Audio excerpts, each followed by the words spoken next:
Junior আপনারা সবাই জানেন আমাদের বিবিএসসি কলেজে এডমিশন শুরু হয়েছে, আরও বিভিন্ন কলেজে শুরু হয়েছে।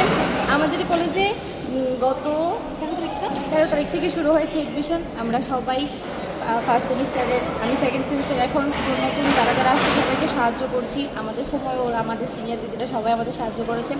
এডমিশনের জন্য লাগছে বলবে, মার্কশিটটা চেক করছে, যে কার্ড ফর্মটা অনলাইনে ওরা ফিল আপ করেছে ওইটা দেখছে, ফটো লাগছে, বিভিন্ন যেরকম প্রসেস থাকে বিভিন্ন সব কিছুই চলছে।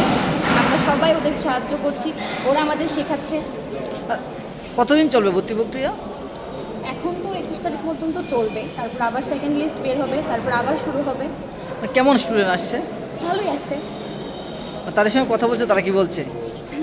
সবার একটু নার্ভাস, প্রথমবার আমরাও যেরকম ছিলাম প্রথম বছর প্রথম সেমিস্টারে, এখন ওরাও সেরকমই আস্তে আস্তে। মানে তারা কাগজপত্র আগে যা যা লাগছে সব কিছু সহায়তা করছে, লেখা টেখা? হ্যাঁ, সব কিছু আমরা দেখিয়ে দিচ্ছি, ওরাই লিখছে, আমাদেরও গাইড করছে ওরা, আমাদের সিনিয়র যারা আছে এখন। ঠিক আছে।